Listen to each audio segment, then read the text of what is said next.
وَإِذْ اور جب قُلْنَا ہم نے کہا لِلْمَلَائِكَةِ فرشتوں سے اسجدوا سجدہ کرو لآدم آدم کو فسجدوا پس ان سب نے سجدہ کیا الا ابلیس سوائے ابلیس کے ابا اس نے انکار کیا واستکبر اور اس نے تکبر کیا فکانا اور ہو گیا من الکافرین کافروں میں سے وقلنا اور ہم نے کہا یا آدم اے آدم اسکن ٹھہر تو انت تو و اور زوجہ کا تیرے الجنت جنت میں وَكُلَا اور تم دونوں کھاؤ منہا اس جنت میں سے رغدن با فراغت یعنی کھلم کھلا حیث جہاں سے شئتما تم دونوں چاہو ولا اور نہ تقربا تم دونوں قریب جانا ہارہ الشجرۃ اس درخت کے فتکونا پر تم دونوں ہو جاؤ گے من الظالمین ظالموں میں سے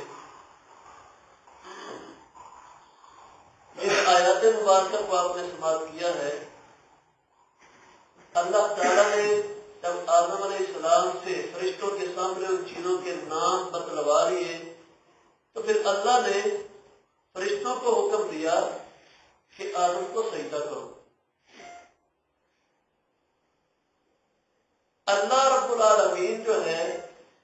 ساری کائنات کا خالق اور مالک ہے اللہ کے علاوہ مخلوق کو کسی کی قسم اٹھانے کی اجازت نہیں اللہ اپنی مخلوق میں سے جس کی چاہے اٹھا لے اللہ نے واللیل رات کی قسم بھی اٹھائی ہے والشمس وضحاها سورج اور سورج کے روشن ہونے کی قسم اٹھائی ہے اللہ اپنی مخلوق میں سے والتین والزیتون وطور سینین وهذا البلد الامین طور کی قسم بھی اٹھاتے ہیں اللہ تین کی قسم بھی اٹھاتے ہیں اللہ زیتون کی قسم بھی اٹھاتے ہیں اور امن والے شہر مکہ کی قسم بھی اٹھاتے ہیں اللہ اپنے پیغمبر کی زندگی کی قسم بھی اٹھاتے ہیں لعمرو کا قرآن کے الفاظ ہیں اے پیغمبر تیری عمر کی قسم تو اللہ اپنی مخلوق میں سے جس چیز کی چاہے قسم اٹھا لے اسی طرح اللہ حکم دینے والے ہیں اللہ حکم دے جس کو چاہے جس کے سامنے سجدہ کرنے کا حکم دے دے اللہ کو پابندی کوئی نہیں اللہ نے حکم دیا فرشتوں کو کہ آدم کو سجدہ کرو انسان کی عظمت کی بہت بڑی دلیل تھی اللہ کہتے ہیں سارے فرشتوں نے سجدہ کیا الا ابلیس نہیں کیا تو ایک نے نہیں کیا اس کا نام کیا ابلیس نے ابا واستکبر اس نے انکار کیا تکبر کیا قرآن میں دوسرے مقام پہ آتا ہے اللہ نے ابلیس سے پوچھا ما منعک اللہ تسجد اذ امرتک اے ابلیس میں نے حکم دیا کہ سجدہ کر لیکن تو نے انکار کیوں کیا سجدہ کرنے سے اب اسی قرآن میں آتا ہے اس نے جواب کیا دیا تھا خلقتنی من نار وخلقتہ من طین اللہ تو نے مجھے آگ سے پیدا کیا ہے اس کو مٹی سے پیدا کیا ہے یعنی اشارتاً یہ کہہ رہا تھا آگ اوپر کی طرف اٹھتی ہے مٹی پاؤں کے نیچے آنے والی چیز ہے اللہ میں سے افضل ہوں میں افضل ہو کے اس مفضول کو افضل ہو کے اعلیٰ ہو کے ادنا کو سجدہ کیوں کروں یہ میری شان کے خلاف ہے اللہ نے اس وقت اس کو جہنم سے نکالا جنت سے نکال دیا اپنی بارگاہ سے نکال دیا تھا تو ابلیس نے انکار کیا اور تکبر کیا اب میرے بھائیوں یہ بات سمجھنے کی ہے یہاں پہ ابلیس ایک سجدے کا انکار کر کے اللہ کی بارگاہ سے ہمیشہ کے لیے نکل گیا یہ کتنا بڑا عمل ہے سجدہ کہ ایک سجدے کا منکر جو ہے وہ تو اللہ کی ناراضگی کا حقدار ٹھہر جائے اور یہاں پہ زندگی گزر جائے حی علی الصلاح حی علی الفلاح کی آوازیں آتے ہوئے ایک سجدے کا جو منکر تھا ابلیس آج کئی سجدوں سے اس نے ہم کو محروم کروایا ہے لیکن وہ تو ایک کر کے اللہ کی ناراضگی کا حقدار بن گیا ہم اتنے سجدے چھوڑ کے بھی کبھی نہیں سمجھتے کہ اللہ ہم پہ ناراض تو نہیں ہو رہا کبھی کسی نے نہیں سوچا کسی بندے کے ذہن میں یہ بات نہیں آتی حالانکہ وہ اسی ایک سجدے کا انتقام ہم سے لے رہا ہے کیونکہ اس کو پتا ہے کہ اللہ کے بارگاہ میں جو نہیں جھکا وہ مر گیا ڈوب گیا ہلاک ہو گیا، اس لیے وہ انسان کو ڈبونا چاہتا ہے، ہلاک کرنا چاہتا ہے، اس کو تباہ کرنا چاہتا ہے۔ اسی لیے تو جناب محمد رسول اللہ صلی اللہ علیہ وسلم نے ارشاد فرمایا، ایک سجدہ جو ہے، سجدہ جو ہے سجدے کی کیفیت اللہ کو سب سے زیادہ پسند ہے، سب سے زیادہ پسند ہے۔ نبی صلی اللہ علیہ وسلم سے احادیث مذکور ہیں حدیث کی کتابوں میں، آپ اسلام کے ایک صحابی سے رات کا وقت تھا اور وضو کے لیے پانی لے کے نبی علیہ السلام کی خاطر جو ہے ادھر بیٹھے ہوئے تھے۔ آپ رات کو تہجد کے لیے اٹھے، آپ نے دیکھا کہ کوئی ہے، پوچھا کون؟ اس صحابی نے اپنا نام بتایا، اللہ کے رسول صلی اللہ علیہ وسلم، میں ہوں۔ اور میں خیریت ہے کہ اللہ کے رسول صلی اللہ علیہ وسلم میں یہ پانی لے کر آیا ہوں، کیا آپ رات کو تہجد کے لیے وضو فرمائیں تو پانی میں پیش کروں؟ پھر اپنی طرف سے صحابی نے سعادت سمجھی یہ بات کہ نبی اللہ کی بارگاہ میں قیام کریں گے، میں وضو کے لیے پانی پیش کروں گا، اللہ مجھ سے راضی ہو جائے گا۔ نبی صلی اللہ علیہ وسلم نے یہ بات دیکھ کے فرمایا اپنے صحابی سے، اے میرے صحابی مانگو کیا مانگتے ہو؟ صحابی آگے سے کیا کہتے ہیں؟ اب نبی کہہ رہے ہیں اے میرے صحابی مانگو جو مانگنا ہے، اللہ عطا کرے گا، ضمانت دے رہے ہیں۔ صحابی دنیا بھی مانگ سکتے تھے، زندگی بھی مانگ سکتے تھے، دنیا کا مال بھی مانگ سکتے تھے، سب کچھ تھا، لیکن صحابی کی زبان سے نکلتا کیا ہے؟ اسألک مرافقتک فی الجنہ، کہ اللہ کے رسول صلی اللہ علیہ وسلم صرف ایک بار کی تمنا ہے، دنیا اللہ نے آپ کے ساتھ دی، اللہ کل قیامت کے دن حشر میں بھی آپ کا ساتھ نصیب فرما دے۔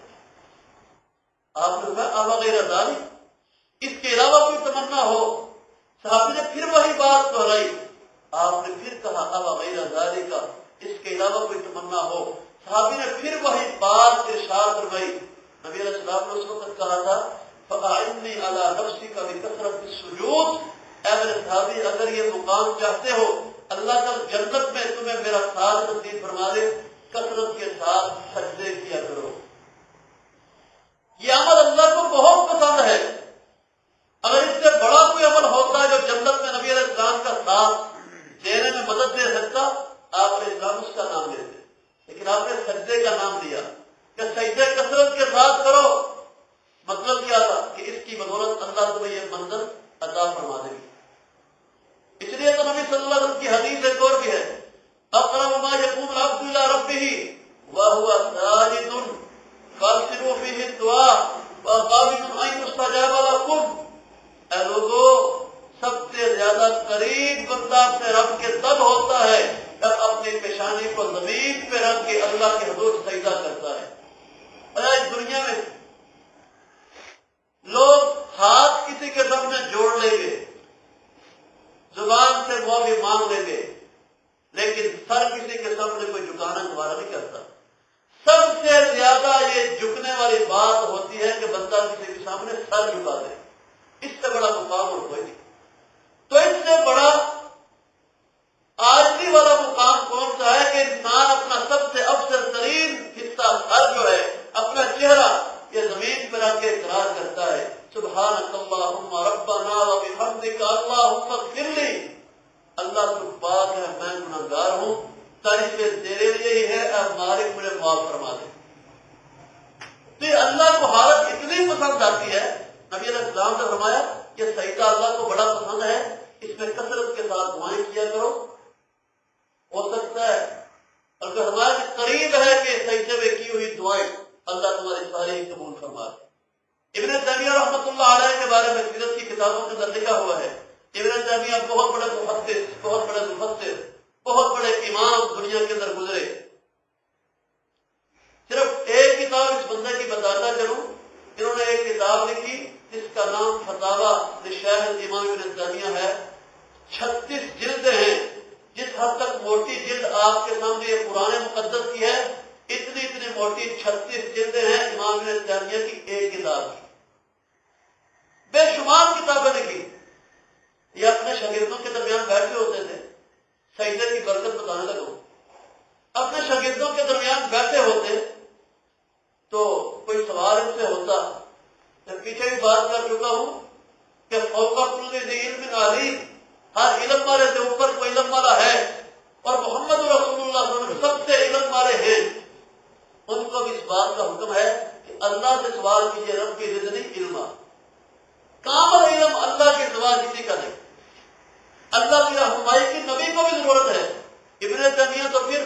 نبی کے قدموں کی خاک کے برابر بھی شاید نہ ہو، لیکن ابن تیمیہ رحمۃ اللہ علیہ اپنے شاگردوں کے درمیان بیٹھے ہوتے، کوئی شاگرد سوال کر دیتا جس کا جواب آپ کے ذہن میں نہ ہوتا، آپ وہاں سے اٹھتے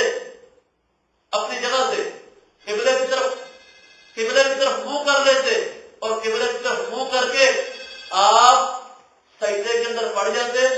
اور اپنے ہاتھ اس طرح اوپر کی طرف کرتے جس طرح بندہ دعا کر رہا ہے، اور آپ کے الفاظ کے یا معلم ابراہیم و یا مفہم سلیمان علمنی، اے ابراہیم کو علم دینے والے مولا،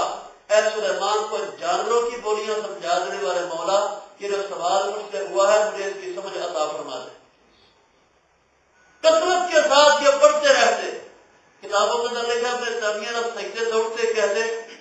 جو سوال کرنا کرو میں اللہ کے حکم سے جواب دوں گا۔ شاگرد سوال کرتے جاتے، آپ جواب دیتے جاتے، یہ سجدے کی برکت ہے۔